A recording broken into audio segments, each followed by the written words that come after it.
umugong na naman po ito hong kudita na posibleng mangyayari po diyan po sa Senado po, mga kabida, okay? Para lang po palitan ito hong si Senate President Tito Soto, mga kabida po. Ito ay natataon daw, mga kabida, sa magiging butuhan po ng mga kongresista diyan po sa plenary po ng House of Representatives. Okay? At ang sinasabi po, mga kabida, na nangunguna dito ho sa pagkumbinse ng ilang mga senador, okay, na pumanig po sa minority bloc ay ito hong si Senador Alan Peter Cayetano daw, po, mga kabida. Actually, nabasa ko una diyan po sa balita po ng politico.com po, mga kabida, po. Okay? Now, eto, babasahin ko muna kasi nag-react ko dito, mga kabida, ito hong si Senador Tito Soto, po, patungkol ho sa umuugong na kudita daw, patatalsikin daw siya, mga kabida, sa kanyang pwesto diyan po sa Senate, po, para lang hindi lang po ituloy ito hong pagdinig po, sa kaso ho ni Vice President Sara Duterte. Kasi ang minority bloc, mga kabida, ay tutul daw dito ho sa impeachment, okay, against Sara Duterte, po. Kaya nais daw palitan ito kung si Senator Tito Soto para hindi raw matuloy ito kung impeachment po ni VP Sara.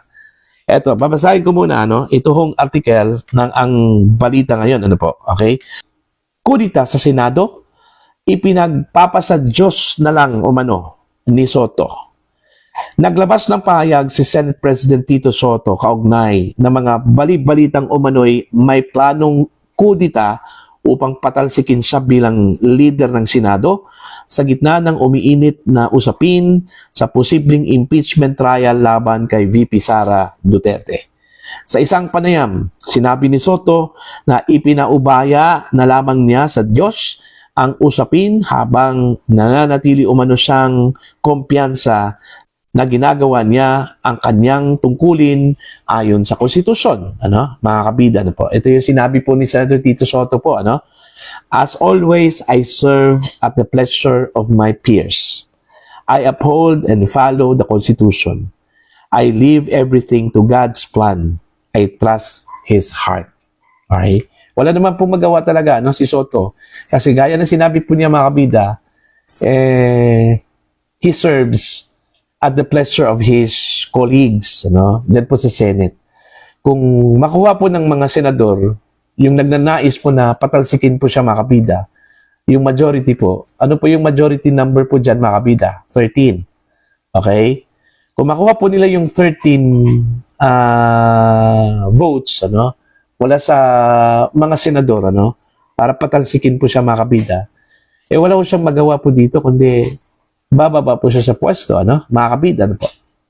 Okay? Kasi ang kailangan lang po, mga kabida, ng minority, kung sakali man po, totoo po itong balita na this is a minority lead coup, mga kabida, o plan coup. Okay? 13 senators lang po yung kanilang kailangan na makuha po, mga kabida. As of now, meron po silang 9 senators. Okay? 9 members ng minority bloc, mga kabida. So, kulang po ng 4. Okay? Kung makakuha po sila ng 4 po, sigurado na po, mapapatalsik po nila, mga kabida, ito kung si Senator Tito Soto bilang Senate President, po, Ito yon. Babasahin ko, mga kabida. Gaya ng dati, naglilingkod ako ayon sa kagustuhan ng aking mga kapwa-senador. Itinataguyod at sinusunod ko ang konstitusyon. Ipinaubaya ko ang lahat sa plano ng Diyos. Naniniwala ko sa kanyang puso, mga kabida, po. Nauna rito, napaulat na nakarating umano kay Soto ang mga balitang may planong paggalaw sa Senado laban sa kanyang liderato. Kasabay ng tumitinding diskusyon hinggil sa impeachment complaint laban kay VP Sara. Ayan po, mga kabida, Sa nabasa ko po, na balita, diyan po sa politico.com, mga kabida, tila nahihirapan daw itong opposition, meaning yung minority bloc, mga kabida, na ikasa itong kudita, yung coup attempt, diyan po, mga kabida, sa Senate, okay? Dahil unang-una po, medyo alanganin daw yung kanilang sinusuyo po, ano, yung kinukumbinsi nila ng mga senador. Okay? In fact, pinangalanan nga ng politiko po, ano, mga kabida, yung mga senador na kinukumbinsi daw, ano, ng minority bloc. Ito hong mga Villars, mga kabida, pati na rin ito hong si Senator Loren Legarda po, ano. Yung mga Villars, medyo nag-aalanganin daw dahil unang-una po, meron pong kinakaharap po, ano, na mga kaso po ito, ano, mga kabida. Okay? Baka daw tutuluyan daw ito, ano, mga kabida, kung mag-change heart po itong magkapatid na Villar, ano po, mga kabida. At sa panig naman po ni Senator Loren Legarda, wala naman pong balita doon ho sa politico.com kung pumanig ito, ano, mga kabida, ano po. Dito ho sa alok ng minority, ano po, ano. Pero last week po, may umugong po, ano, na itong si Camille ay pumanig na raw sa minority bloc. Dahil nakita ho si Camille po makabida, no, na sumali, okay, doon ho sa pagtitipon po ng minority bloc po, ano, makabida. Okay? Yun yung umugong na balita po, ano, pero itinanggi po ito ni Camille Villar. Okay? Kasi daw, naimbitahan lang daw siya doon, ano, mga kabida. Kasi ang sinabi po, caucus daw yun eh. Pero naimbitahan lang daw si Senator Camille po doon, ano, mga kabida. Kaya itinanggi po niya yung umuugong na balita na pumanig na po siya sa minority bloc. Pero tingnan po natin, ano, yung magiging ganap po dyan po sa Senado today, ano, mga kabida. Kasi itataon daw, mga kabida, okay, ang kuatem, ano, okay, dyan po sa Senado, dito ho sa gaganaping botohan po, mga kabida, no, ng mga kongresista sa plenary, ano, ngayong araw. Titingnan po natin kung nakuha ba, ano, ng minority bloc sa pangunguna po ni Senator Alan Peter Cayetano, ano, ito hong Magic 13, ano, mga kabida, para po mapatalsik po nila, no, mga kabida, ito hong si Senator Tito Soto. Okay? Kung nakuha po nila overnight, kasi yung balita po ng politico.com, kahapon pa po ito, ano? Or the other day, ano po, mga kabida. After that news, okay, kung meron pong ginawang matinding pagsisika po, ano, itong minority bloc para makakumbinsi po ng mga senador. Okay, at hindi po ipinaalam, ano, malalaman po natin yan today. Okay, pag-resume po ng session ng Senado, ano, mga kabidan po. Okay? Isa po sa mga rason kung bakit gustong patalsikin ito hong si Soto dahil unang-una po grabe ka supportive si Soto sa impeachment laban ho kay Vice President Sara Duterte, ano. In fact, meron nga siyang sinabi po, ano, na kapag dumating ho sa Senado yung articles of impeachment, kahit na kinabukasan daw umpisa na raw, ano, itong impeachment trial po, ano, ni Sara Duterte.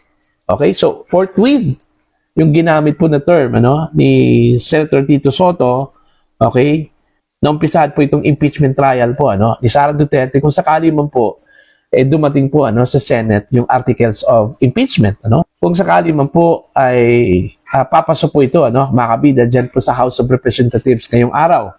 Okay? Kasi marami ding mga haka-haka na baka daw maunsami ito hong impeachment ni Sara Duterte, ano. Baka daw hindi daw ito lulusot dyan po sa Kamara ngayong araw dahil mayroon pong babala ito hong si NUP President Ronnie Puno, ano, sa mga kongresista na boboto po ng yes. Okay, dahil dito ho sa threat at babalad po ng Iglesia ni Cristo, mga kabida, ano po, no?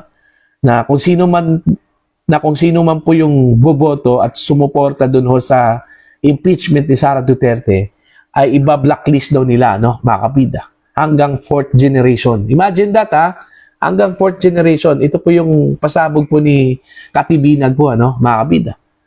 So, posibleng naniwala ho dito si Congressman Ronnie Puno, ano, mga kabida, ano po. Kasi kung 30 mga kongresista man po yung susuporta dito ho sa impeachment ni Sara Duterte sa kanyang partido, ito hong National Unity Party, posibleng half of it, mga kabida, ay maapektuhan daw dito ho sa babala po ng Iglesia ni Cristo, ano? Okay? So, kung half of it, meaning siguro mga 15, baka magdalawang isip po ito, ano? Mga kabida, na boboto po ng yes. So, titingnan po natin to, ano? Mga kabida, ngayong araw po, ano? Sa botohan po ng Kongreso, dyan po sa House of Representatives, ano? Kung makukuha man po nila yung 106 votes.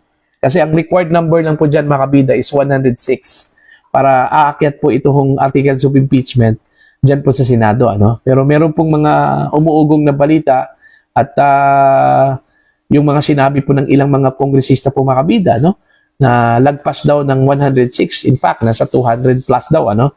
Na mga mambabatas ang boboto ho pabor sa impeachment ni Sara Duterte po, ano, mga kabida, no? So, let's see. Tingnan po natin yung magiging ganap po, ano, diyan po sa House of Representatives today, ano, mga kabida, ano po.